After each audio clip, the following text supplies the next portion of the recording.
The story begun BYWLTER, HARTRIGHT. Of Clements Inn, teacher of drawing.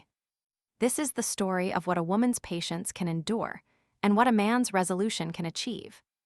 If the machinery of the law could be depended on to fathom every case of suspicion, and to conduct every process of inquiry, with moderate assistance only from the lubricating influences of oil of gold, the events which fill these pages might have claimed their share of the public attention in a court of justice.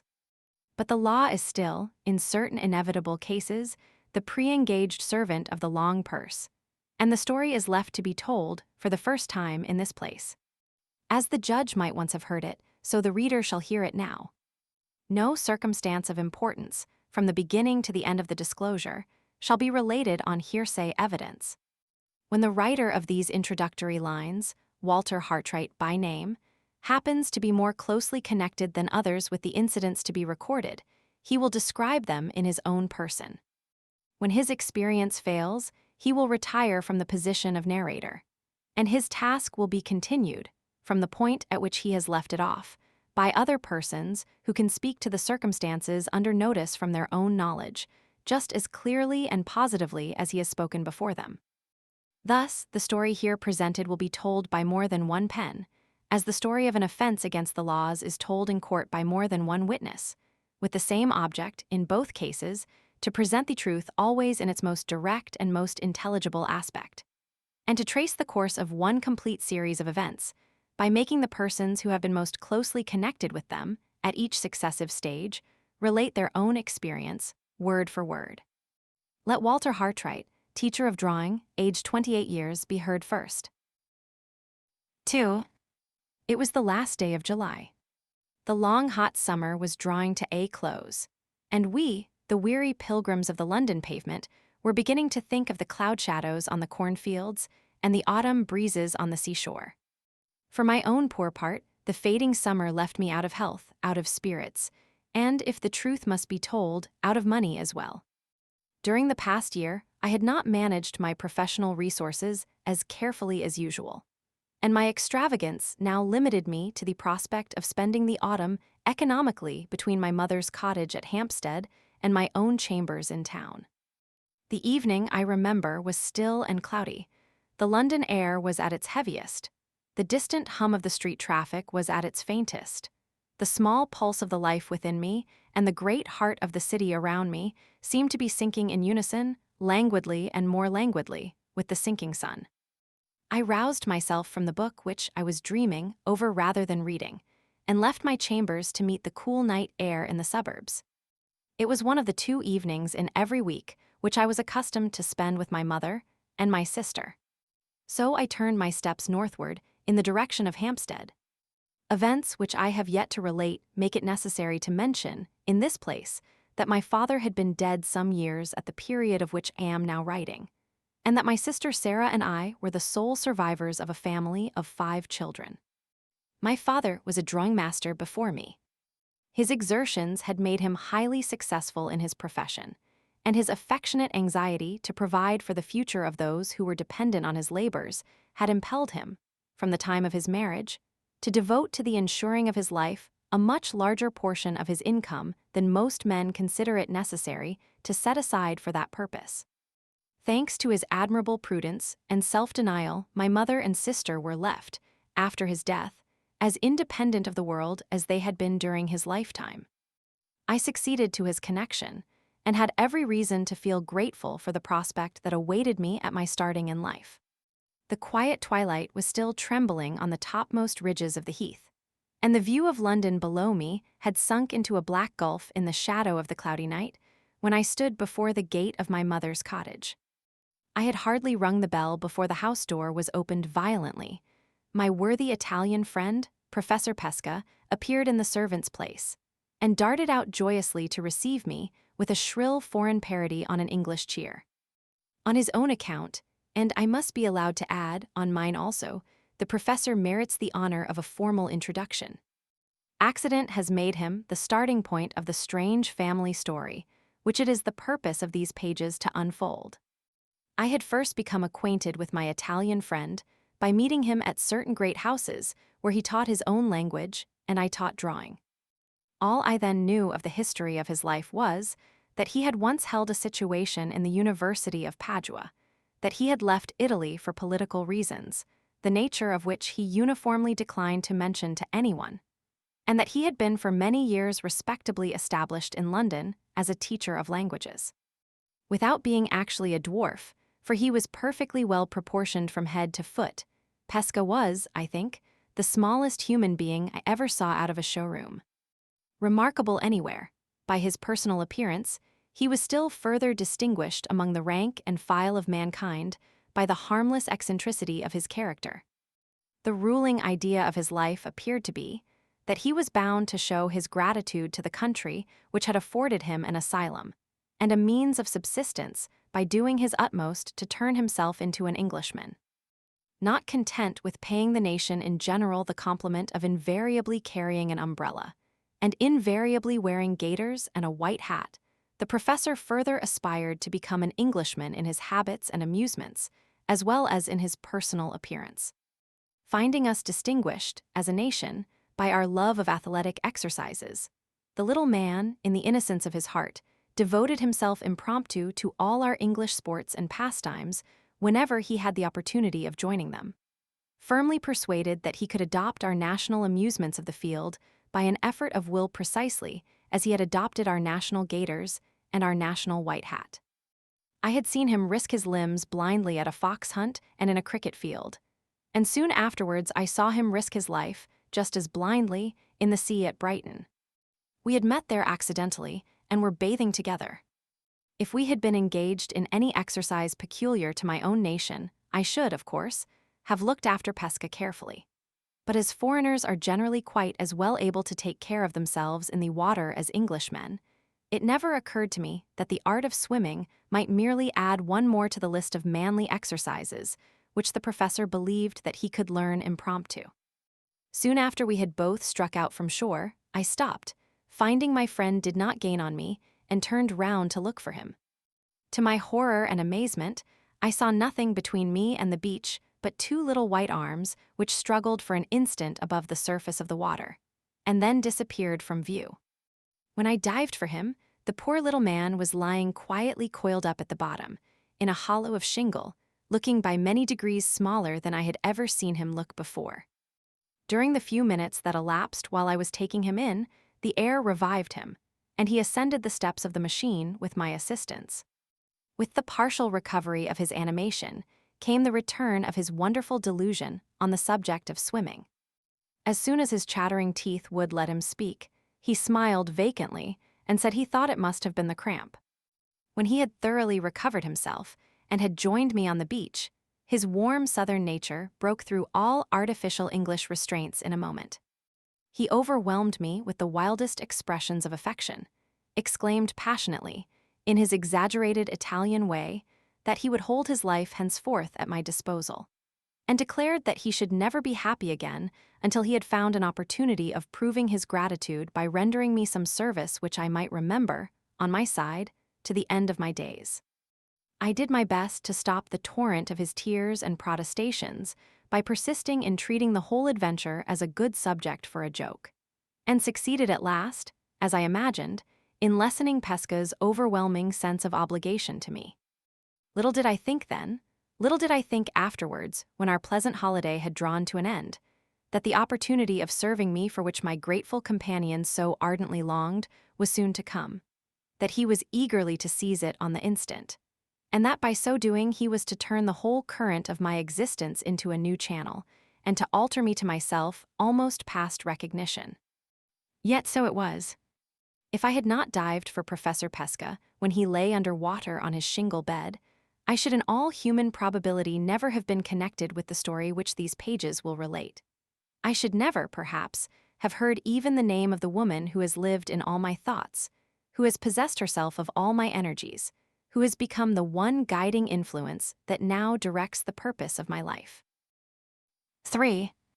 Pesca's face and manner, on the evening when we confronted each other at my mother's gate, were more than sufficient to inform me that something extraordinary had happened. It was quite useless, however, to ask him for an immediate explanation. I could only conjecture, while he was dragging me in by both hands, that, knowing my habits, he had come to the cottage to make sure of meeting me that night, and that he had some news to tell of an unusually agreeable kind. We both bounced into the parlor in a highly abrupt and undignified manner. My mother sat by the open window laughing and fanning herself. Pesca was one of her especial favorites, and his wildest eccentricities were always pardonable in her eyes. Poor dear soul! From the first moment, when she found out that the little professor was deeply and gratefully attached to her son, she opened her heart to him unreservedly, and took all his puzzling foreign peculiarities for granted, without so much as attempting to understand any one of them. My sister Sarah, with all the advantages of youth, was, strangely enough, less pliable.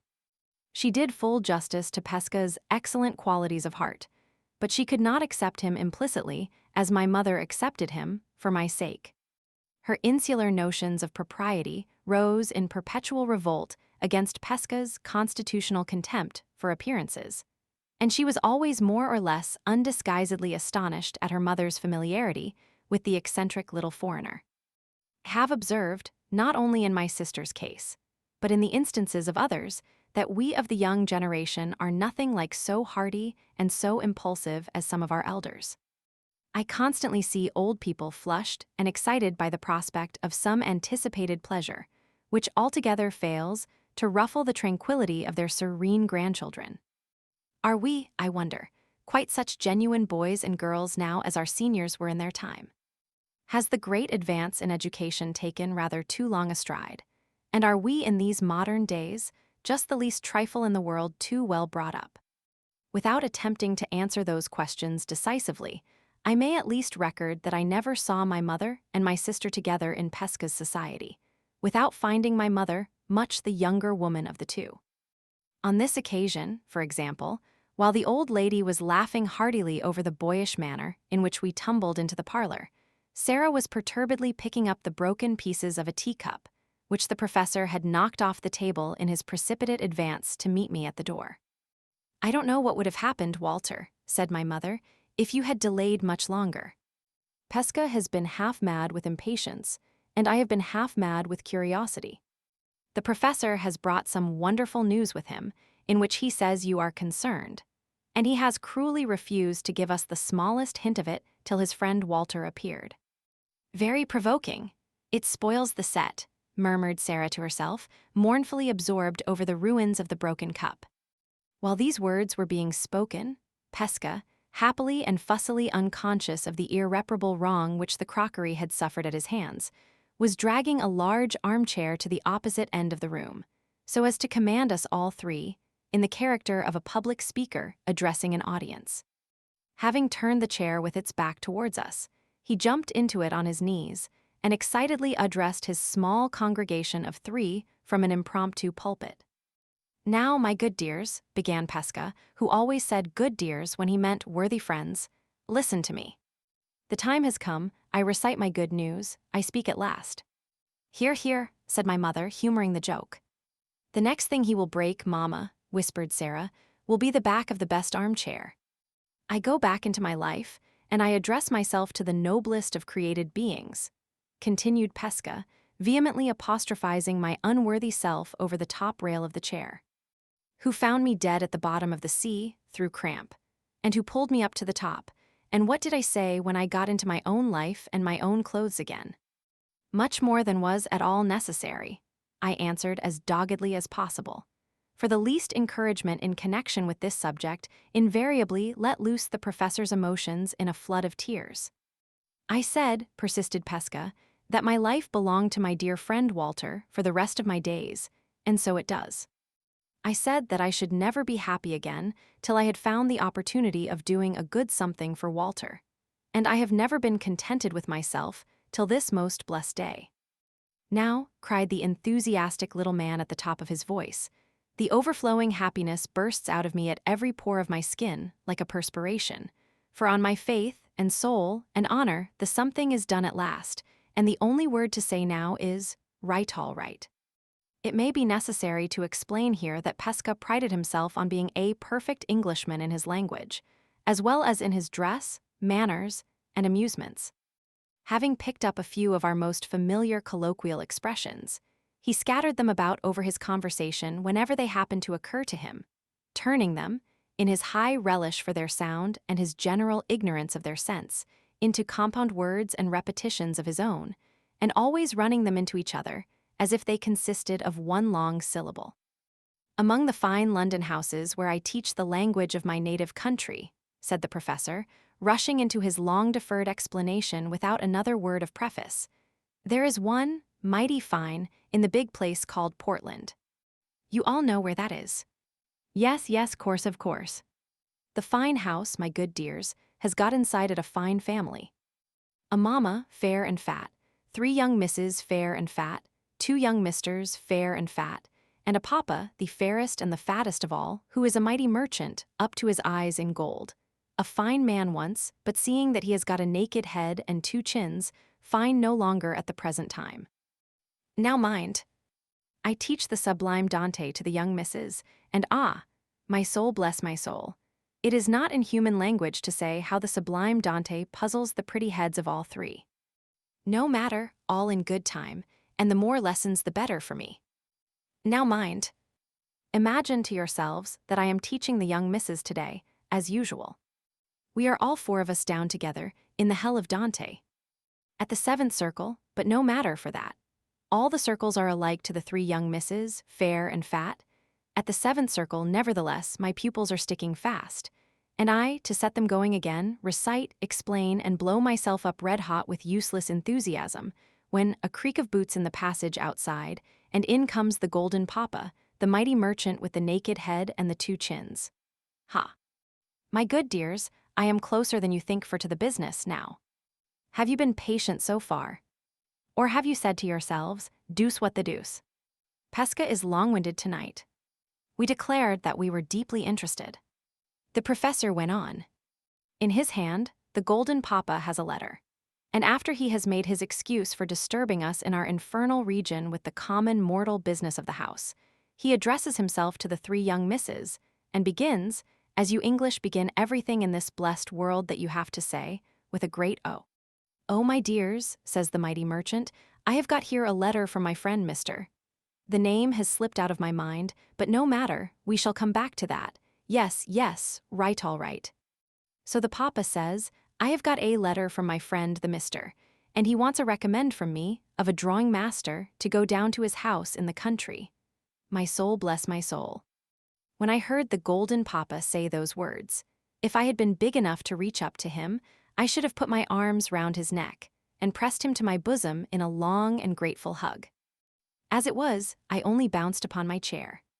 My seat was on thorns, and my soul was on fire to speak, but I held my tongue and let papa go on.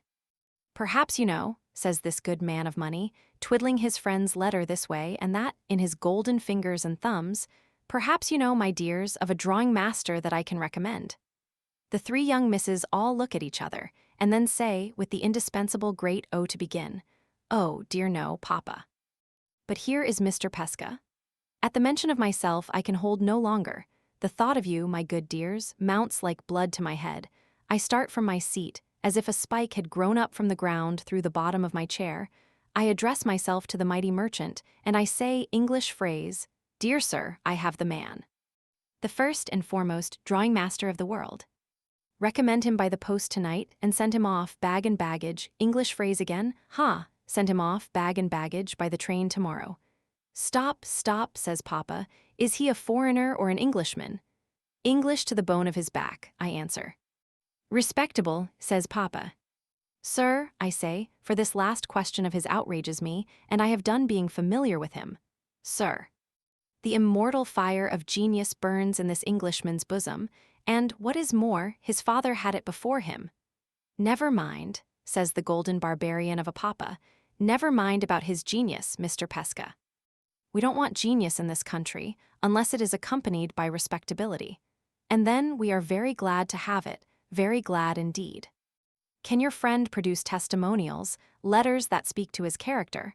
I wave my hand negligently. "Letters," I say. My soul bless my soul. I should think so, indeed. Volumes of letters and portfolios of testimonials, if you like.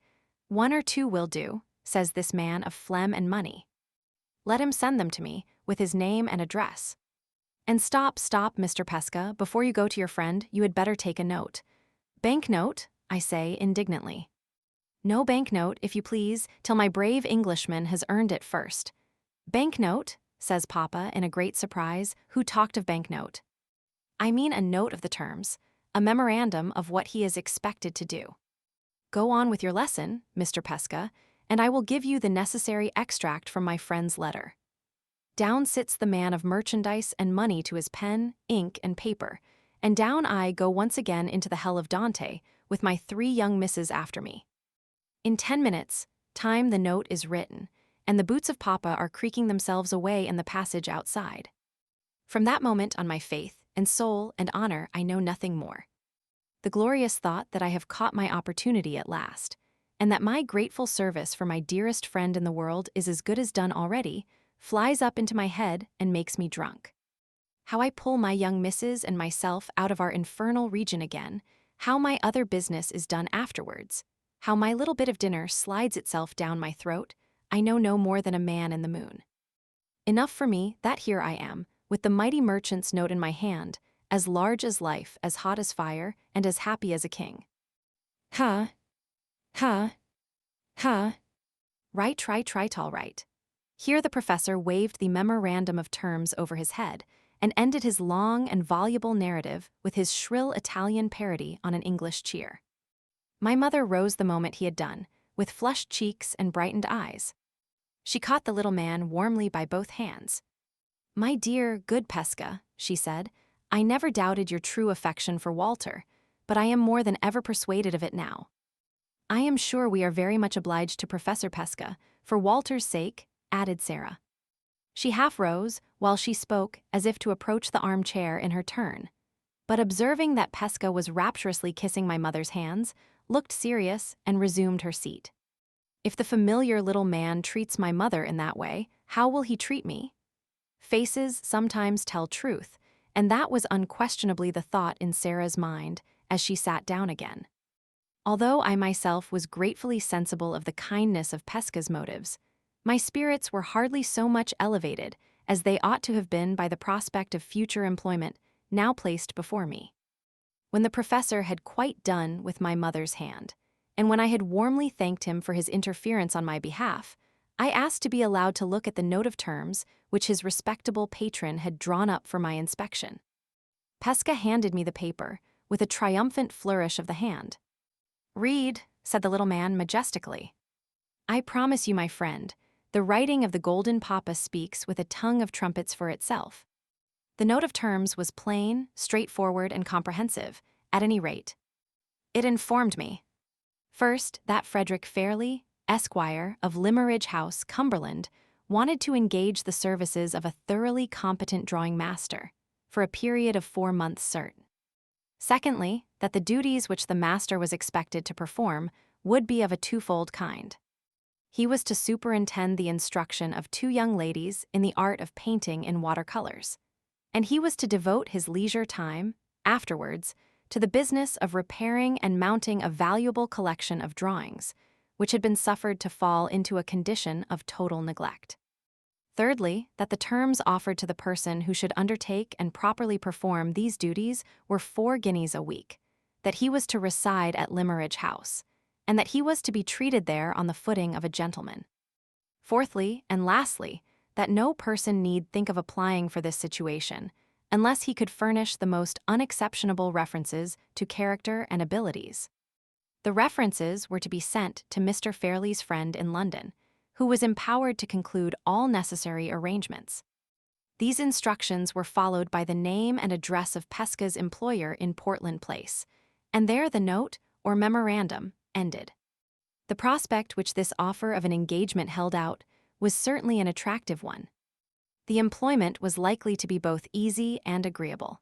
It was proposed to me at the autumn time of the year when I was least occupied, and the terms, judging by my personal experience in my profession, were surprisingly liberal. I knew this. I knew that I ought to consider myself very fortunate if I succeeded in securing the offered employment. And yet, no sooner had I read the memorandum than I felt an inexplicable unwillingness within me to stir in the matter. had never in the whole of my previous experience found my duty and my inclinations so painfully and so unaccountably at variance as I found them now. "Oh, Walter, your father never had such a chance as this," said my mother, when she had read the note of terms and had handed it back to me. "Such distinguished people to know," remarked Sarah, straightening herself in the chair, "and on such gratifying terms of equality, too." "Yes, yes, the terms in every sense are tempting enough," I replied impatiently. "But before I send in my testimonials, I should like a little time to consider." "Consider?" exclaimed my mother. "Why, Walter, what is the matter with you?" "Consider," echoed my sister. "What a very extraordinary thing to say, under the circumstances." "Consider," chimed in the professor. "What is there to consider about? Answer me this. Have you not been complaining of your health, and have you not been longing for what you call a smack of the country breeze? Well, there in your hand is the paper that offers you perpetual choking mouthfuls of country breeze for 4 months' time. Is it not so? Huh? Again, you want money. Well, is 4 golden guineas a week nothing? My soul bless my soul. Only give it to me, and my boots shall creak like the golden papas, with a sense of the overpowering richness of the man who walks in them. 4 guineas a week, and more than that, the charming society of 2 young misses. And more than that, your bed, your breakfast, your dinner, your gorging English teas and lunches and drinks of foaming beer, all for nothing. Why, Walter, my dear good friend, deuce what the deuce. For the first time in my life, I have not eyes enough in my head to look and wonder at you." Neither my mother's evident astonishment at my behavior, nor Pesca's fervid enumeration of the advantages offered to me by the new employment, had any effect in shaking my unreasonable disinclination to go to Limmeridge House. After starting all the petty objections that I could think of to going to Cumberland, and after hearing them answered, one after another, to my own complete discomfiture, I tried to set up a last obstacle by asking what was to become of my pupils in London, while I was teaching Mr. Fairley's young ladies to sketch from nature. The obvious answer to this was that the greater part of them would be away on their autumn travels, and that the few who remained at home might be confided to the care of one of my brother drung masters, whose pupil's I had once taken off his hands under similar circumstances. My sister reminded me that this gentleman had expressly placed his services at my disposal, during the present season, in case I wished to leave town. My mother seriously appealed to me not to let an idle caprice stand in the way of my own interests and my own health. And Pesca piteously entreated that I would not wound him to the heart by rejecting the first grateful offer of service that he had been able to make to the friend who had saved his life. The evident sincerity and affection which inspired these remonstrances would have influenced any man with an atom of good feeling in his composition. Though I could not conquer my own unaccountable perversity, I had at least virtue enough to be heartily ashamed of it, and to end the discussion pleasantly by giving way, and promising to do all that was wanted of me. The rest of the evening passed merrily enough in humorous anticipations of my coming life, with the 2 young ladies in Cumberland.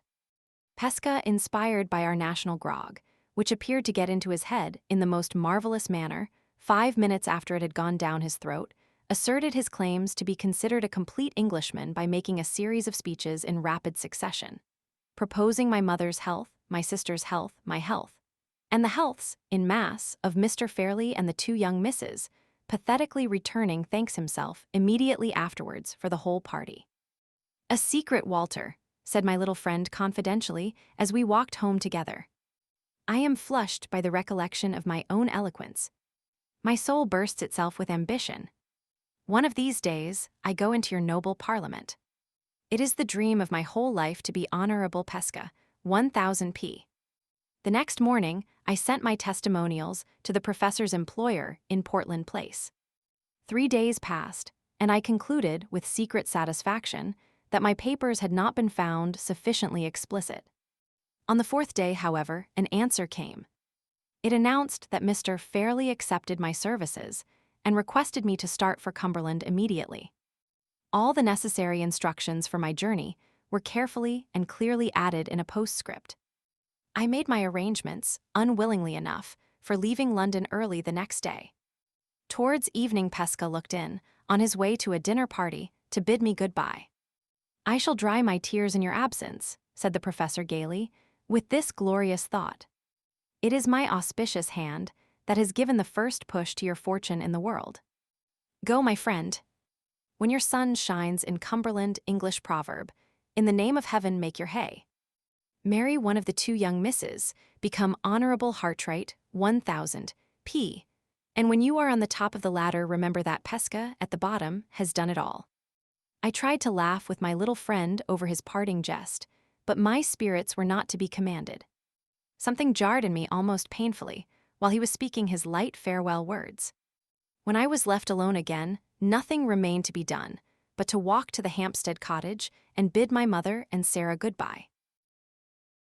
4. The heat had been painfully oppressive all day, and it was now a close and sultry night. My mother and sister had spoken so many last words, and had begged me to wait another 5 minutes so many times, that it was nearly midnight when the servant locked the garden gate behind me. I walked forward a few paces on the shortest way back to London, then stopped and hesitated. The moon was full and broad in the dark blue starless sky, and the broken ground of the heath looked wild enough in the mysterious light to be hundreds of miles away from the great city that lay beneath it. The idea of descending any sooner than I could help into the heat and gloom of London repelled me. The prospect of going to bed in my airless chambers, and the prospect of gradual suffocation, seemed, in my present restless frame of mind and body, to be one and the same thing. I determined to stroll home in the purer air by the most roundabout way I could take, to follow the white winding paths across the lonely heath, and to approach London through its most open suburb by striking into the Finchley Road, and so getting back, in the cool of the new morning, by the western side of the Regent's Park. I wound my way down slowly over the heath, enjoying the divine stillness of the scene, and admiring the soft alternations of light and shade as they followed each other over the broken ground on every side of me. So long as I was proceeding through this first and prettiest part of my night walk, my mind remained passively open to the impressions produced by the view, and I thought but little on any subject. Indeed, so far as my own sensations were concerned, I can hardly say that I thought at all. But when I had left the heath and had turned into the by-road, where there was less to see, the ideas naturally engendered by the approaching change in my habits and occupations gradually drew more and more of my attention exclusively to themselves. By the time I had arrived at the end of the road, I had become completely absorbed in my own fanciful visions of Limmeridge House, of Mr. Fairley, and of the two ladies whose practice in the art of watercolor painting I was so soon to superintend.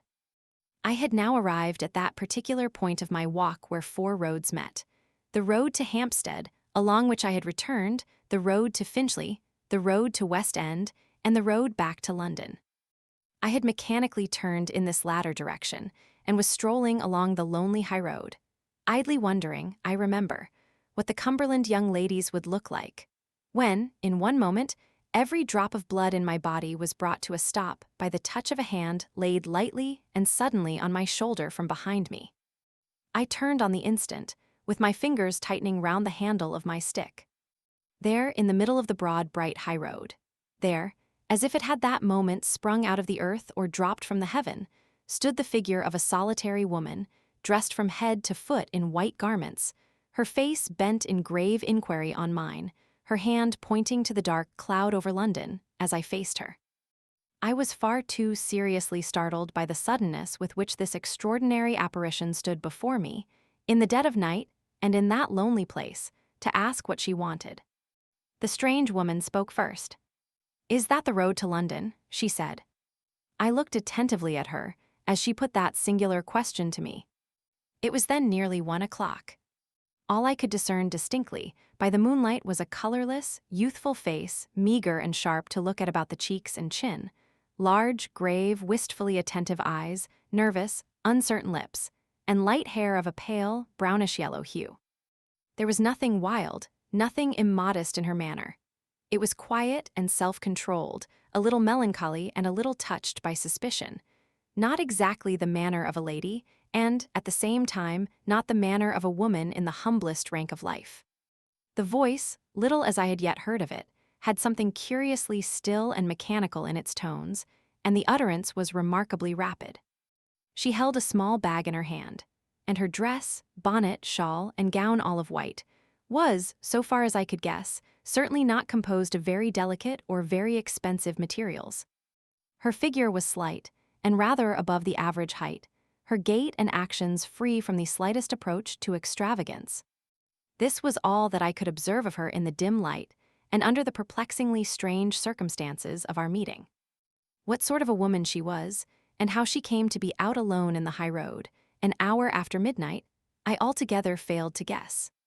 The one thing of which I felt certain was, that the grossest of mankind could not have misconstrued her motive in speaking, even at that suspiciously late hour, and in that suspiciously lonely place.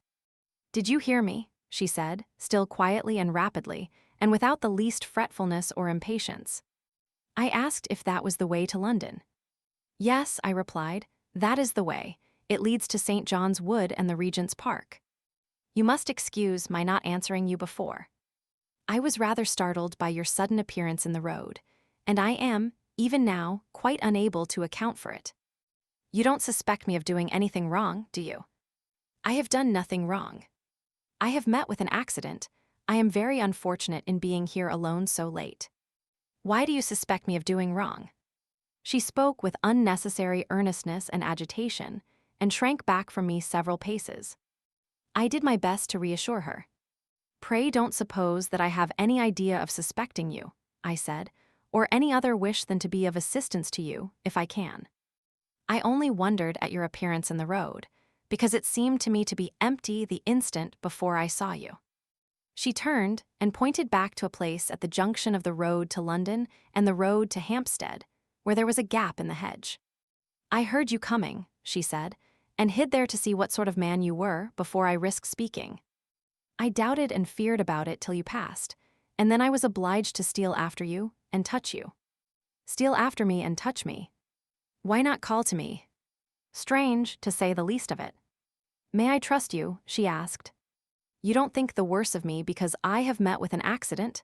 She stopped in confusion, shifted her bag from one hand to the other, and sighed bitterly. The loneliness and helplessness of the woman touched me.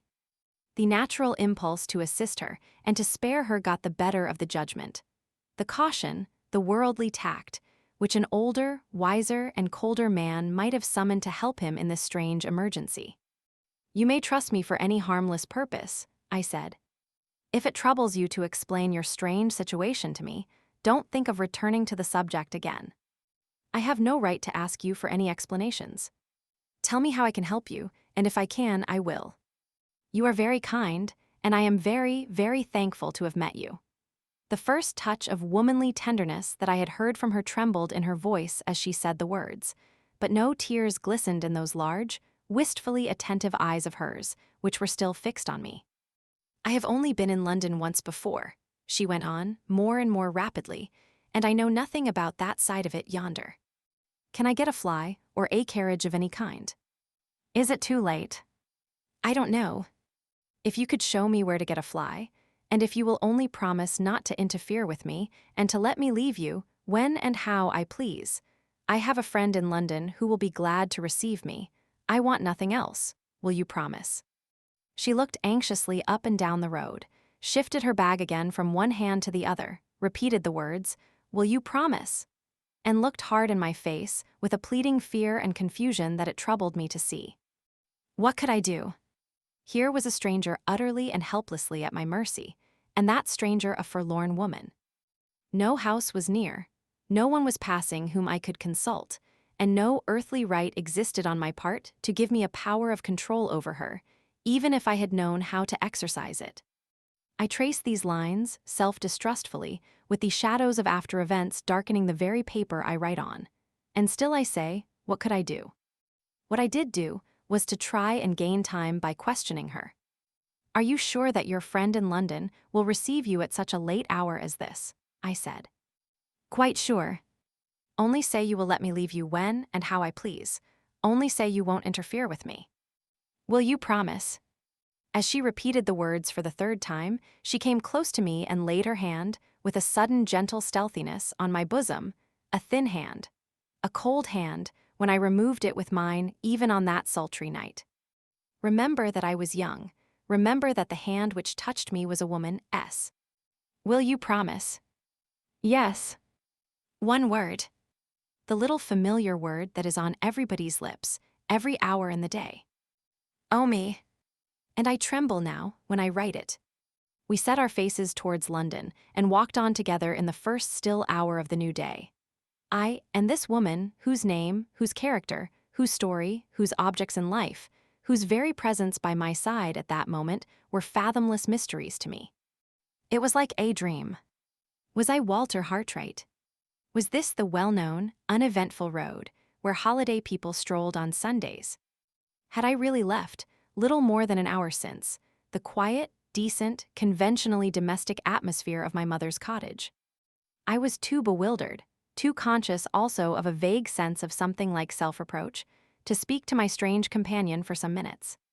It was her voice again that first broke the silence between us. I want to ask you something, she said suddenly. Do you know many people in London? Yes, a great many. Many men of rank and title. There was an unmistakable tone of suspicion in the strange question. I hesitated about answering it. Some, I said, after a moment's silence. Many, she came to a full stop and looked me searchingly in the face. Many men of the rank of baronet. Too much astonished to reply, I questioned her in my turn. Why do you ask? Because I hope, for my own sake, there is one baronet that you don't know. Will you tell me his name? I can't, I daren't, I forget myself when I mention it. She spoke loudly and almost fiercely, raised her clenched hand in the air, and shook it passionately, then, on a sudden, controlled herself again, and added, in tones lowered to a whisper, tell me which of them you know. I could hardly refuse to humor her in such a trifle, and I mentioned 3 names. 2, the names of fathers of families whose daughters I taught. 1, the name of a bachelor who had once taken me a cruise in his yacht to make sketches for him. You don't know him, she said, with a sigh of relief. Are you a man of rank and title yourself? Far from it. I am only a drawing master. As the reply passed my lips, a little bitterly, perhaps, she took my arm with the abruptness which characterized all her actions. Not a man of rank and title, she repeated to herself. Thank God. I may trust HIM. I had hitherto contrived to master my curiosity out of consideration for my companion, but it got the better of me now. I am afraid you have serious reason to complain of some man of rank and title, I said. I am afraid the baronet, whose name you are unwilling to mention to me, has done you some grievous wrong. Is he the cause of your being out here at this strange time of night? Don't ask me, don't make me talk of it, she answered. I'm not fit now. I have been cruelly used and cruelly wronged. You will be kinder than ever if you will walk on fast and not speak to me. I sadly want to quiet myself if I can. We moved forward again at a quick pace, and for half an hour at least, not a word passed on either side. From time to time, being forbidden to make any more inquiries, I stole a look at her face. It was always the same, the lips closed shut, the brow frowning, the eyes looking straight forward, eagerly and yet absently. We had reached the first houses, and were close on the new Wesleyan College, before her set features relaxed, and she spoke once more. Do you live in London? She said. Yes. As I answered, it struck me that she might have formed some intention of appealing to me for assistance or advice, and that I ought to spare her a possible disappointment by warning her of my approaching absence from home. So I added, but tomorrow I shall be away from London for some time. I am going into the country. Where? She asked. North or south? North to Cumberland. Cumberland? She repeated the word tenderly. I wish I was going there too. I was once happy in Cumberland. I tried again to lift the veil that hung between this woman and me. Perhaps you were born, I said, in the beautiful lake country. No, she answered. I was born in Hampshire, but I once went to school for a little while in Cumberland. Lakes? I don't remember any lakes. It's Limmeridge Village and Limmeridge House. I should like to see again. It was my turn now to stop suddenly. In the excited state of my curiosity, at that moment, the chance reference to Mr. Fairley's place of residence, on the lips of my strange companion, staggered me with astonishment.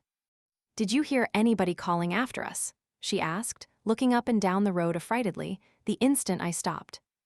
"No, no. I was only struck by the name of Limmeridge House. I heard it mentioned by some Cumberland people a few days since." Not my people. Mrs. Fairley is dead, and her husband is dead, and their little girl may be married and gone away by this time. I can't say who lives at Limmeridge now. If any more are left there of that name, I only know I love them for Mrs. Fairley's sake." She seemed about to say more, but while she was speaking, we came within view of the turnpike at the top of the avenue road. Her hand tightened round my arm, and she looked anxiously at the gate before us. "Is the turnpike man looking out?" she asked. He was not looking out. No one else was near the place when we passed through the gate. The sight of the gas lamps and houses seemed to agitate her, and to make her impatient. "This is London," she said. "Do you see any carriage I can get? I am tired and frightened. I want to shut myself in and be driven away." I explained to her that we must walk a little further to get to a cab stand, unless we were fortunate enough to meet with an empty vehicle, and then tried to resume the subject of Cumberland. It was useless. That idea of shutting herself in and being driven away had now got full possession of her mind. She could think and talk of nothing else. We had hardly proceeded a third of the way down the avenue road when I saw a cab draw up at a house a few doors below us, on the opposite side of the way. A gentleman got out and let himself in at the garden door. I hailed the cab as the driver mounted the box again. When we crossed the road, my companion's impatience increased to such an extent that she almost forced me to run. "It's so late," she said. "I am only in a hurry because it's so late." "I can't take you, sir, if you're not going towards Tottenham Court Road," said the driver civilly when I opened the cab door. "My horse is dead beat, and I can't get him no further than the stable." Yes. That will do for me. I'm going that way. She spoke with breathless eagerness and pressed by me into the cab. I had assured myself that the man was sober as well as civil before I let her enter the vehicle. And now, when she was seated inside, I entreated her to let me see her set down safely at her destination. No, she said vehemently. "I'm quite safe and quite happy now. If you are a gentleman, remember your promise. Let him drive on till I stop him." "Thank you, oh. Thank you. My hand was on the cab door. She caught it in hers, kissed it, and pushed it away. The cab drove off at the same moment. I started into the road, with some vague idea of stopping it again, I hardly knew why, hesitated from dread of frightening and distressing her, called, at last, but not loudly enough to attract the driver's attention. The sound of the wheels grew fainter in the distance. The cab melted into the black shadows on the road. The woman in white was gone. 10 minutes or more had passed. I was still on the same side of the way, now mechanically walking forward a few paces, now stopping again absently. At one moment, I found myself doubting the reality of my own adventure. At another, I was perplexed and distressed by an uneasy sense of having done wrong, which yet left me confusedly ignorant of how I could have done right. I hardly knew where I was going or what I meant to do next. I was conscious of nothing but the confusion of my own thoughts when I was abruptly recalled to myself. Awakened, I might almost say, by the sound of rapidly approaching wheels close behind me. I was on the dark side of the road, in the thick shadow of some garden trees, when I stopped to look round. On the opposite and lighter side of the way, a short distance below me, a policeman was strolling along in the direction of the Regent's Park. The carriage passed me, an open chaise driven by 2 men. "Stop," cried one. "There's a policeman. Let's ask him." The horse was instantly pulled up, a few yards beyond the dark place where I stood. "Policeman," cried the first speaker. "Have you seen a woman pass this way?" "What sort of woman, sir?" "A woman in a lavender-colored gown." No, interposed the second man. "The clothes we gave her were found on her bed." She must have gone away in the clothes she wore when she came to us. In white, policeman. A woman in white. I haven't seen her, sir. If you or any of your men meet with the woman, stop her and send her in careful keeping to that address. I'll pay all expenses and a fair reward into the bargain. The policeman looked at the card that was handed down to him. Why are we to stop her, sir? What has she done? Done. She has escaped from my asylum. Don't forget, a woman in white.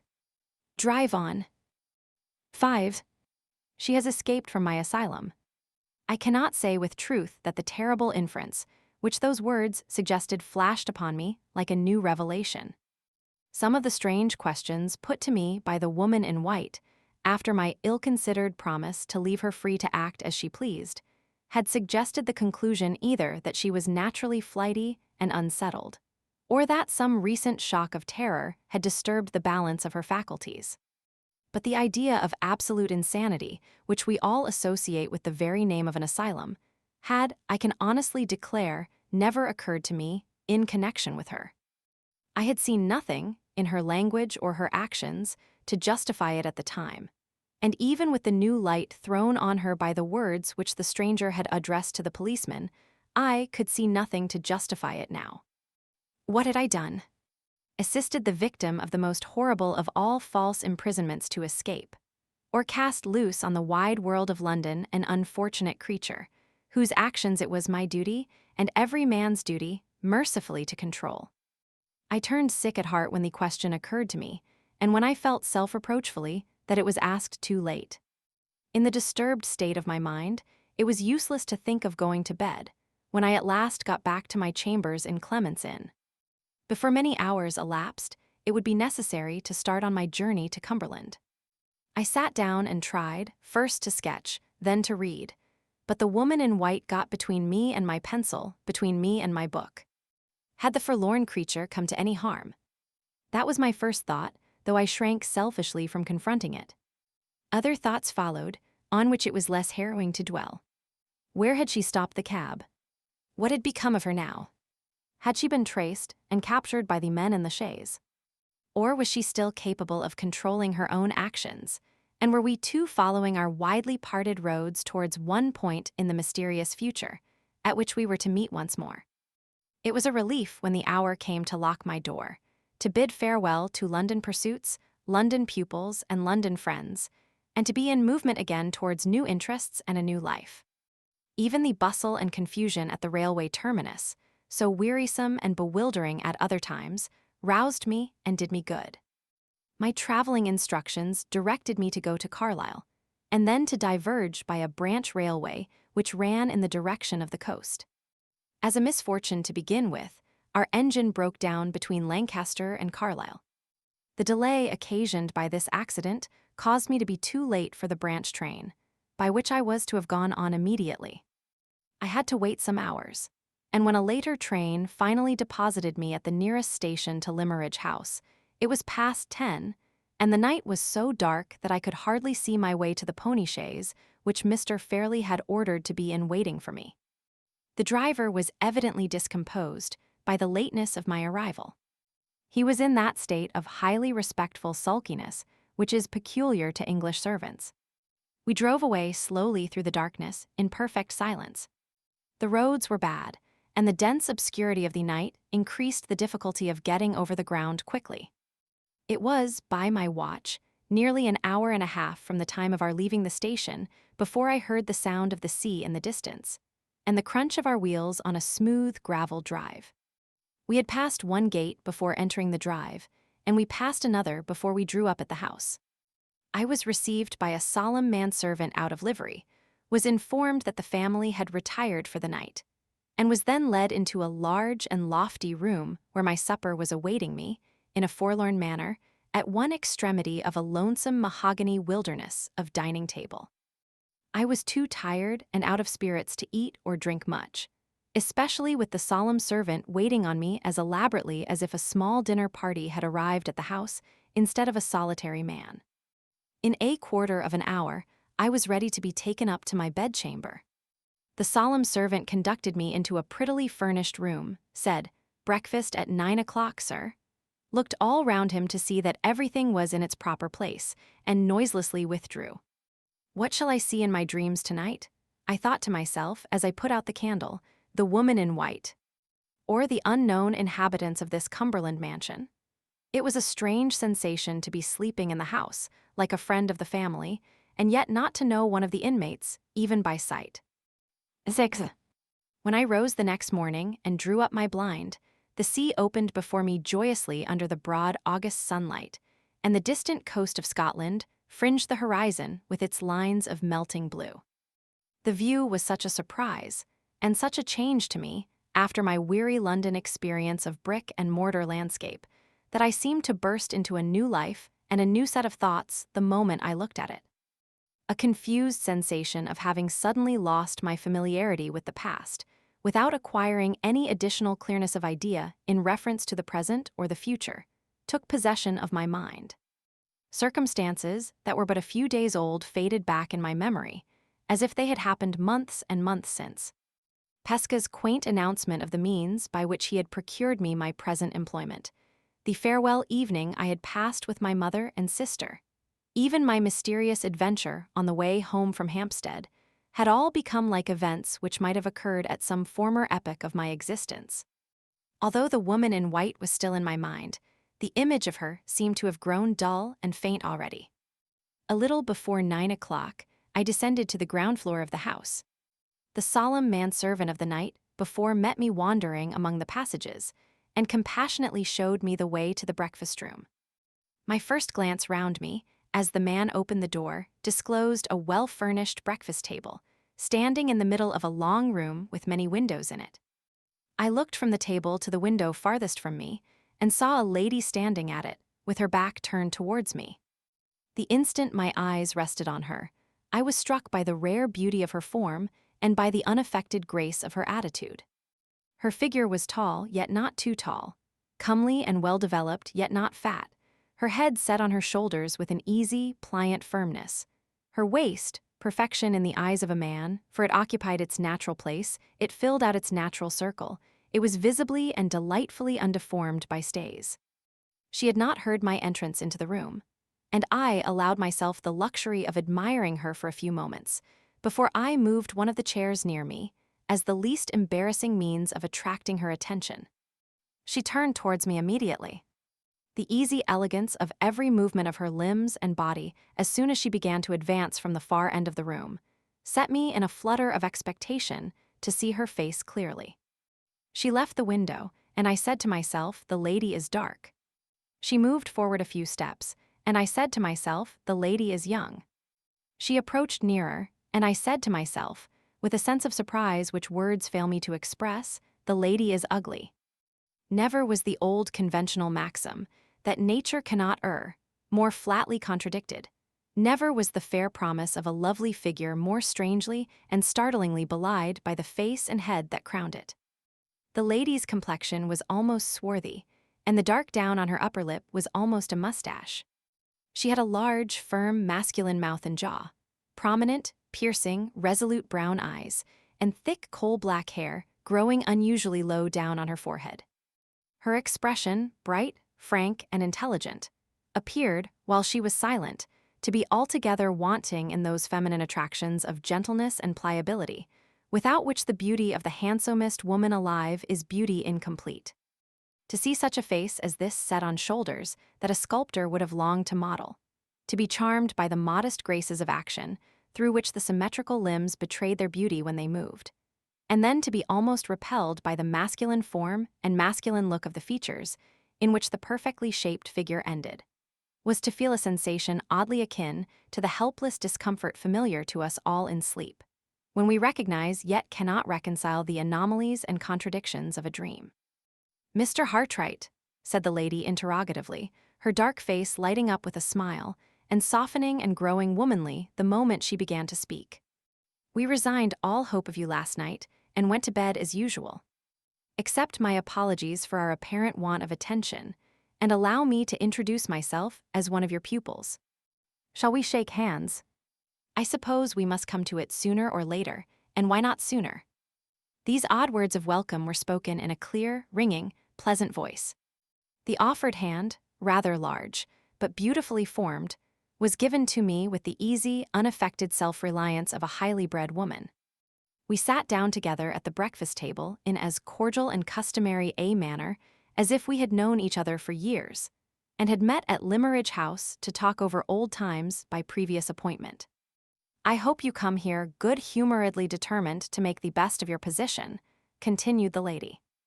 "You will have to begin this morning by putting up with no other company at breakfast than mine. My sister is in her own room, nursing that essentially feminine malady, a slight headache, and her old governess, Mrs. Vesey, is charitably attending on her with restorative tea. My uncle, Mr. Fairley, never joins us at any of our meals. He is an invalid and keeps bachelor state in his own apartments. There is nobody else in the house but me. 2 young ladies have been staying here, but they went away yesterday in despair, and no wonder. All through their visit, in consequence of Mr. Fairley's invalid condition, we produced no such convenience in the house as a flirtable, danceable, small-talkable creature of the male sex. And the consequence was, we did nothing but quarrel, especially at dinner time. How can you expect 4 women to dine together alone every day and not quarrel? We are such fools, we can't entertain each other at table. You see, I don't think much of my own sex, Mr. Hartright. Which will you have, tea or coffee? No woman does think much of her own sex, although few of them confess it as freely as I do. Dear me, you look puzzled. Why? Are you wondering what you will have for breakfast? Or are you surprised at my careless way of talking? In the first case, I advise you, as a friend, to have nothing to do with that cold ham at your elbow, and to wait till the omelet comes in. In the second case, I will give you some tea to compose your spirits, and do all a woman can, which is very little, by the by, to hold my tongue. She handed me my cup of tea, laughing gaily. Her light flow of talk, and her lively familiarity of manner with a total stranger, were accompanied by an unaffected naturalness and an easy inborn confidence in herself and her position, which would have secured her the respect of the most audacious man breathing. While it was impossible to be formal and reserved in her company, it was more than impossible to take the faintest vestige of a liberty with her, even in thought. I felt this instinctively, even while I caught the infection of her own bright gaiety of spirits, even while I did my best to answer her in her own frank, lively way. "Yes, yes," she said, when I had suggested the only explanation I could offer to account for my perplexed looks. "I understand. You are such a perfect stranger in the house that you are puzzled by my familiar references to the worthy inhabitants. Natural enough, I ought to have thought of it before. At any rate, I can set it right now. Suppose I begin with myself, so as to get done with that part of the subject as soon as possible. My name is Marian Halcombe, and I am as inaccurate as women usually are in calling Mr. Fairley my uncle and Miss Fairley my sister. My mother was twice married, the first time to Mr. Halcombe, my father, the second time to Mr. Fairley, my half-sister's father. Except that we are both orphans, we are in every respect as unlike each other as possible. My father was a poor man, and Miss Fairley's father was a rich man. I have got nothing, and she has a fortune. I am dark and ugly, and she is fair and pretty. Everybody thinks me crabbed and odd with perfect justice, and everybody thinks her sweet-tempered and charming with more justice still. In short, she is an angel, and I am. Try some of that marmalade, Mr. Hartright, and finish the sentence in the name of female propriety for yourself. What am I to tell you about Mr. Fairley? Upon my honor, I hardly know. He is sure to send for you after breakfast, and you can study him for yourself. In the meantime, I may inform you first that he is the late Mr. Fairley's younger brother. Secondly, that he is a single man, and thirdly, that he is Miss Fairley's guardian. I won't live without her, and she can't live without me, and that is how come to be at Limmeridge House. My sister and I are honestly fond of each other, which, you will say, is perfectly unaccountable under the circumstances, and I quite agree with you, but so it is. You must please both of us, Mr. Hartright, or please neither of us, and, what is still more trying, you will be thrown entirely upon our society. Mrs. Vesey is an excellent person, who possesses all the cardinal virtues and counts for nothing. And Mr. Fairley is too great an invalid to be a companion for anybody. I don't know what is the matter with him, and the doctors don't know what is the matter with him, and he doesn't know himself what is the matter with him. We all say it's on the nerves, and we none of us know what we mean when we say it. However, I advise you to humor his little peculiarities when you see him today. Admire his collection of coins, prints, and watercolor drawings, and you will win his heart. Upon my word, if you can be contented with a quiet country life, I don't see why you should not get on very well here. From breakfast to lunch, Mr. Fairley's drawings will occupy you. After lunch, Miss Fairley and I shoulder our sketchbooks and go out to misrepresent nature under your directions. Drawing is her favorite whim, mind not mine. Women can't draw, their minds are too flighty, and their eyes are too inattentive. No matter, my sister likes it. So I waste paint and spoil paper for her sake as composedly as any woman in England. As for the evenings, I think we can help you through them. Miss Fairley plays delightfully. For my own poor part, I don't know one note of music from the other, but I can match you at chess, backgammon, écarté, and, with the inevitable female drawbacks, even at billiards as well. What do you think of the program? Can you reconcile yourself to our quiet, regular life? Or do you mean to be restless and secretly thirst for change and adventure in the humdrum atmosphere of Limmeridge House? She had run on thus far, in her gracefully bantering way, with no other interruptions on my part than the unimportant replies which politeness required of me. The turn of the expression, however, in her last question, or rather the one chance word, adventure, lightly as it fell from her lips, recalled my thoughts to my meeting with the woman in white, and urged me to discover the connection which the stranger's own reference to Mrs. Fairley informed me must once have existed between the nameless fugitive from the asylum and the former mistress of Limmeridge House. Even if I were the most restless of mankind, I said, I should be in no danger of thirsting after adventures for some time to come. The very night before I arrived at this house, I met with an adventure, and the wonder and excitement of it, I can assure you, Miss Halcombe, will last me for the whole term of my stay in Cumberland, if not for a much longer period. You don't say so, Mr. Hartright. May I hear it? You have a claim to hear it. The chief person in the adventure was a total stranger to me, and may perhaps be a total stranger to you, but she certainly mentioned the name of the late Mrs. Fairley in terms of the sincerest gratitude and regard. Mention my mother's name. You interest me indescribably. Pray go on. I at once related the circumstances under which I had met the woman in white, exactly as they had occurred, and I repeated what she had said to me about Mrs. Fairley and Limmeridge House, word for word. Miss Halcombe's bright, resolute eyes looked eagerly into mine, from the beginning of the narrative to the end. Her face expressed vivid interest and astonishment, but nothing more. She was evidently as far from knowing of any clue to the mystery as I was myself. Are you quite sure of those words referring to my mother? She asked. Quite sure, I replied. Whoever she may be, the woman was once at school in the village of Limmeridge, was treated with especial kindness by Mrs. Fairley, and, in grateful remembrance of that kindness, feels an affectionate interest in all surviving members of the family. She knew that Mrs. Fairley and her husband were both dead, and she spoke of Miss Fairley as if they had known each other when they were children. You said, I think, that she denied belonging to this place. Yes, she told me she came from Hampshire. And you entirely failed to find out her name. Entirely. Very strange. I think you were quite justified, Mr. Hartright, in giving the poor creature her liberty, for she seems to have done nothing in your presence to show herself unfit to enjoy it. But I wish you had been a little more resolute about finding out her name. We must really clear up this mystery, in some way. You had better not speak of it yet to Mr. Fairley or to my sister. They are both of them, I am certain, quite as ignorant of who the woman is, and of what her past history in connection with us can be, as I am myself. But they are also, in widely different ways, rather nervous and sensitive, and you would only fidget one and alarm the other to no purpose. As for myself, I am all aflame with curiosity, and I devote my whole energies to the business of discovery from this moment. When my mother came here, after her second marriage, she certainly established the village school just as it exists at the present time.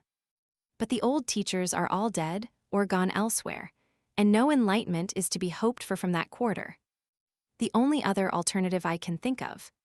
At this point, we were interrupted by the entrance of the servant, with a message from Mr. Fairley, intimating that he would be glad to see me, as soon as I had done breakfast.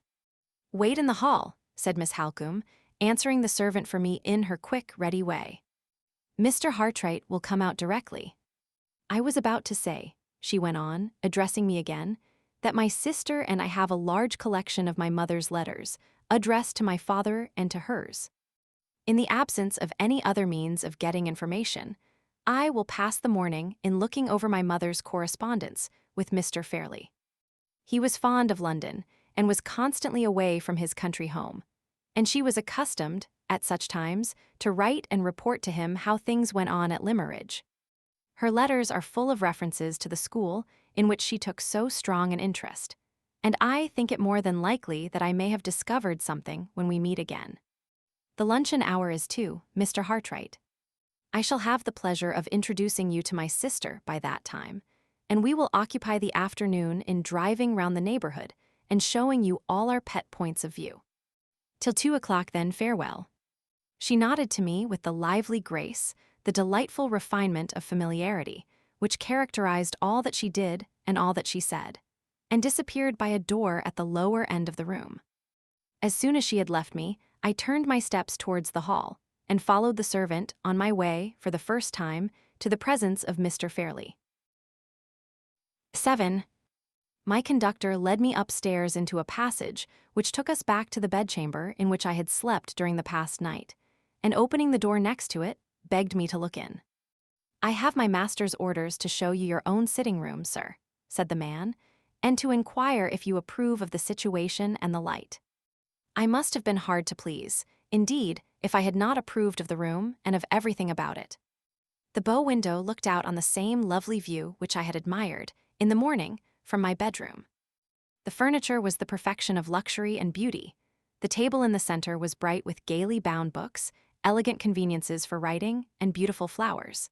The second table, near the window, was covered with all the necessary materials for mounting watercolor drawings, and had a little easel attached to it, which I could expand or fold up at will. The walls were hung with gaily tinted chintz, and the floor was spread with Indian matting in maize color and red. It was the prettiest and most luxurious little sitting room I had ever seen, and I admired it with the warmest enthusiasm. The solemn servant was far too highly trained to betray the slightest satisfaction. He bowed with icy deference when my terms of eulogy were all exhausted, and silently opened the door for me to go out into the passage again. We turned a corner and entered a long second passage, ascended a short flight of stairs at the end, crossed a small circular upper hall, and stopped in front of a door covered with dark baize. The servant opened this door and led me on a few yards to a second, opened that also, and disclosed 2 curtains of pale sea-green silk hanging before us, raised one of them noiselessly, softly uttered the words, "Mr. Hartright," and left me. I found myself in a large, lofty room, with a magnificent carved ceiling, and with a carpet over the floor, so thick and soft that it felt like piles of velvet under my feet. One side of the room was occupied by a long bookcase of some rare inlaid wood that was quite new to me. It was not more than 6 feet high, and the top was adorned with statuettes in marble, ranged at regular distances one from the other. On the opposite side stood 2 antique cabinets, and between them and above them hung a picture of the Virgin and Child, protected by glass, and bearing Raphael's name on the gilt tablet at the bottom of the frame. On my right hand and on my left, as I stood inside the door, were chiffoniers and little stands in buhl and marqueterie, loaded with figures in Dresden china, with rare vases, ivory ornaments, and toys and curiosities that sparkled at all points with gold, silver, and precious stones. At the lower end of the room, opposite to me, the windows were concealed, and the sunlight was tempered by large blinds of the same pale sea-green color as the curtains over the door. The light thus produced was deliciously soft, mysterious, and subdued, It fell equally upon all the objects in the room. It helped to intensify the deep silence and the air of profound seclusion that possessed the place. And it surrounded, with an appropriate halo of repose, the solitary figure of the master of the house, leaning back, listlessly composed, in a large easy-chair, with a reading easel fastened on one of its arms and a little table on the other.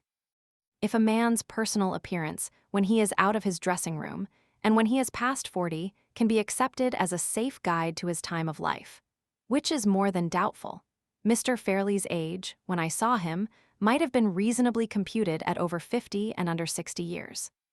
His beardless face was thin, worn, and transparently pale, but not wrinkled. His nose was high and hooked.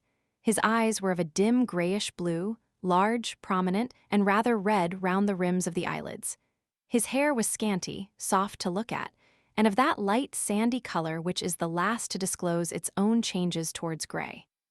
He was dressed in a dark frock coat, of some substance much thinner than cloth, and in waistcoat and trousers of spotless white. His feet were effeminately small, and were clad in buff-colored silk stockings and little womanish bronze-leather slippers. 2 rings adorned his white, delicate hands, the value of which even my inexperienced observation detected to be all but priceless. Upon the whole, he had a frail, languidly fretful, over-refined look, something singularly and unpleasantly delicate in its association with a man, and, at the same time, something which could by no possibility have looked natural and appropriate if it had been transferred to the personal appearance of a woman. My morning's experience of Miss Halcombe had predisposed me to be pleased with everybody in the house, but my sympathies shut themselves up resolutely at the first sight of Mr. Fairley. On approaching nearer to him, I discovered that he was not so entirely without occupation as I had at first supposed.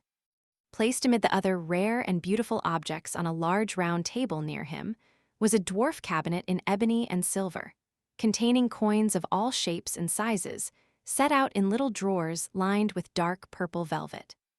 One of these drawers lay on the small table attached to his chair, and near it were some tiny jeweler's brushes, a wash leather stump, and a little bottle of liquid, all waiting to be used in various ways for the removal of any accidental impurities which might be discovered on the coins. His frail white fingers were listlessly toying with something which looked, to my uninstructed eyes, like a dirty pewter medal with ragged edges, when I advanced within a respectful distance of his chair and stopped to make my bow. "So glad to possess you at Limmeridge, Mr. Hartright," he said in a querulous, croaking voice, which combined, in anything but an agreeable manner, a discordantly high tone with a drowsily languid utterance. "Pray sit down. And don't trouble yourself to move the chair, please. In the wretched state of my nerves, movement of any kind is exquisitely painful to me. Have you seen your studio? Will it do? I have just come from seeing the room, Mr. Fairley, and I assure you—" He stopped me in the middle of the sentence, by closing his eyes and holding up one of his white hands imploringly. I paused in astonishment, and the croaking voice honored me with this explanation. "Pray excuse me, but could you contrive to speak in a lower key? In the wretched state of my nerves, loud sound of any kind is indescribable torture to me. You will pardon an invalid. I only say to you what the lamentable state of my health obliges me to say to everybody." "Yes. And you really like the room?" "I could wish for nothing prettier and nothing more comfortable," answered, dropping my voice, and beginning to discover already that Mr. Fairley's selfish affectation and Mr. Fairley's wretched nerves meant one and the same thing. "So glad. You will find your position here, Mr. Hartright, properly recognized. There is none of the horrid English barbarity of feeling about the social position of an artist in this house. So much of my early life has been passed abroad that I have quite cast my insular skin in that respect. I wish I could say the same of the gentry, detestable word, but I suppose I must use it, of the gentry in the neighborhood. They are sad Goths in art, Mr. Hartright. People, I do assure you, who would have opened their eyes in astonishment if they had seen Charles V pick up Titian's brush for him. Do you mind putting this tray of coins back in the cabinet and giving me the next one to it?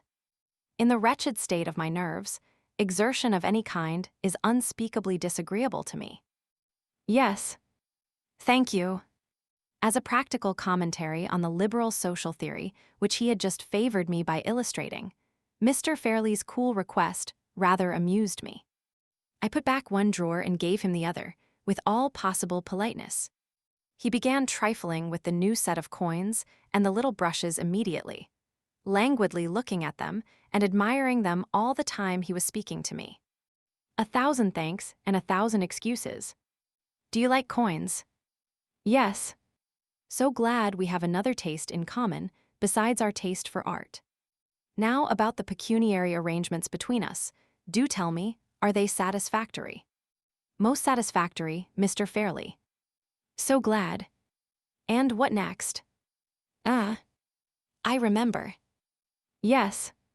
In reference to the consideration which you are good enough to accept for giving me the benefit of your accomplishments in art, my steward will wait on you at the end of the first week, to ascertain your wishes. And what next? Curious, is it not? I had a great deal more to say, and I appear to have quite forgotten it. Do you mind touching the bell? In that corner. Yes. Thank you. I rang, and a new servant noiselessly made his appearance. A foreigner with a set smile and perfectly brushed hair, a valet every inch of him. Louis, said Mr. Fairley, dreamily dusting the tips of his fingers with one of the tiny brushes for the coins, I made some entries in my tables this morning. Find my tables. 1,000 pardons, Mr. Hartright, I'm afraid I bore you. As he wearily closed his eyes again before I could answer, and as he did most assuredly bore me, I sat silent and looked up at the Madonna and Child by Raphael. In the meantime, the valet left the room and returned shortly with a little ivory book. Mr. Fairley, after first relieving himself by a gentle sigh, let the book drop open with one hand and held up the tiny brush with the other, as a sign to the servant to wait for further orders. Yes. Just so, said Mr. Fairley, consulting the tables. Louis, take down that portfolio. He pointed, as he spoke, to several portfolios placed near the window on mahogany stands. No. Not the one with the green back. That contains my Rembrandt etchings, Mr. Hartright. Do you like etchings? Yes. So glad we have another taste in common. The portfolio with the red back, Louis. Don't drop it. You have no idea of the tortures I should suffer, Mr. Hartright, if Louis dropped that portfolio. Is it safe on the chair? Do you think it's safe, Mr. Hartright? Yes. So glad. Will you oblige me by looking at the drawings, if you really think they are quite safe? Louis, go away. What an ass you are. Don't you see me holding the tables? Do you suppose I want to hold them? Then why not relieve me of the tables without being told? 1,000 pardons, Mr. Hartright. Servants are such asses, are they not? Do tell me, what do you think of the drawings? They have come from a sale in a shocking state. I thought they smelt of horrid dealers and brokers' fingers when I looked at them last. Can you undertake them? Although my nerves were not delicate enough to detect the odor of plebeian fingers which had offended Mr. Fairley's nostrils, my taste was sufficiently educated to enable me to appreciate the value of the drawings while I turned them over. They were, for the most part, really fine specimens of English watercolor art, and they had deserved much better treatment at the hands of their former possessor than they appeared to have received. The drawings, I answered, require careful straining and mounting, and in my opinion they are well worth. I beg your pardon, interposed Mr. Fairley. Do you mind my closing my eyes while you speak? Even this light is too much for them. Yes. I was about to say that the drawings are well worth all the time and trouble. Mr. Fairley suddenly opened his eyes again and rolled them with an expression of helpless alarm in the direction of the window. I entreat you to excuse me, Mr. Hartright, he said in a feeble flutter. But surely I hear some horrid children in the garden, my private garden below. I can't say, Mr. Fairley. I heard nothing myself. Oblige me, you have been so very good in humoring my poor nerves. Oblige me by lifting up a corner of the blind. Don't let the sun in on me, Mr. Hartright. Have you got the blind up? Yes. Then will you be so very kind as to look into the garden and make quite sure? I complied with this new request. The garden was carefully walled in all round. Not a human creature, large or small, appeared in any part of the sacred seclusion. I reported that gratifying fact to Mr. Fairley. "1,000 thanks. My fancy, I suppose. There are no children, thank heaven, in the house, but the servants, persons born without nerves, will encourage the children from the village. Such brats, oh dear me, such brats. Shall I confess it, Mr. Hartright? I sadly want a reform in the construction of children. Nature's only idea seems to be to make them machines for the production of incessant noise. Surely our delightful Raffaello's conception is infinitely preferable." He pointed to the picture of the Madonna, the upper part of which represented the conventional cherubs of Italian art, celestially provided with sitting accommodation for their chins on balloons of buff-colored cloud. "Quite a model family," said Mr. Fairley, leering at the cherubs. "Such nice round faces, and such nice soft wings, and nothing else. No dirty little legs to run about on, and no noisy little lungs to scream with. How immeasurably superior to the existing construction. I will close my eyes again, if you will allow me. And you really can manage the drawings. So glad. Is there anything else to settle? If there is, I think I have forgotten it. Shall we ring for Louis again?" Being, by this time, quite as anxious, on my side, as Mr. Fairley evidently was on his, to bring the interview to a speedy conclusion, I thought I would try to render the summoning of the servant unnecessary by offering the requisite suggestion on my own responsibility. "The only point, Mr. Fairley, that remains to be discussed," I said, "refers, I think, to the instruction in sketching which I am engaged to communicate to the two young ladies." "Just so," said Mr. Fairley. "I wish I felt strong enough to go into that part of the arrangement, but I don't. The ladies who profit by your kind services, Mr. Hartright, must settle and decide, and so on for themselves. My niece is fond of your charming art. She knows just enough about it to be conscious of her own sad defects. Please take pains with her." "Yes. Is there anything else?" "No. We quite understand each other, don't we? I have no right to detain you any longer from your delightful pursuit, have I? So pleasant to have settled everything, such a sensible relief to have done business. Do you mind ringing for Louis to carry the portfolio to your own room? I will carry it there myself, Mr. Fairley, if you will allow me." "Will you really? Are you strong enough? How nice to be so strong. Are you sure you won't drop it? So glad to possess you at Limmeridge, Mr. Hartright. I am such a sufferer that I hardly dare hope to enjoy much of your society. Would you mind taking great pains not to let the doors bang, and not to drop the portfolio? Thank you. Gently with the curtains, please. The slightest noise from them goes through me like a knife." "Yes. Good morning."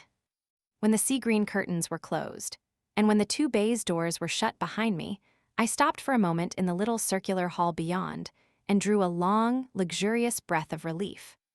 It was like coming to the surface of the water after deep diving, to find myself once more on the outside of Mr. Fairley's room.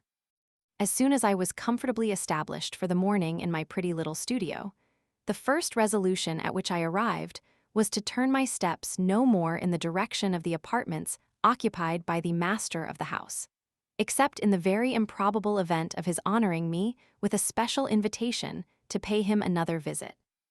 Having settled this satisfactory plan of future conduct in reference to Mr. Fairley, I soon recovered the serenity of temper of which my employer's haughty familiarity and impudent politeness had, for the moment, deprived me. The remaining hours of the morning passed away pleasantly enough, in looking over the drawings, arranging them in sets, trimming their ragged edges, and accomplishing the other necessary preparations in anticipation of the business of mounting them. I ought perhaps to have made more progress than this, but as the luncheon time drew near, I grew restless and unsettled, and felt unable to fix my attention on work, even though that work was only of the humble manual kind. At 2 o'clock I descended again to the breakfast room, a little anxiously. Expectations of some interest were connected with my approaching reappearance in that part of the house. my introduction to Miss Fairley was now close at hand.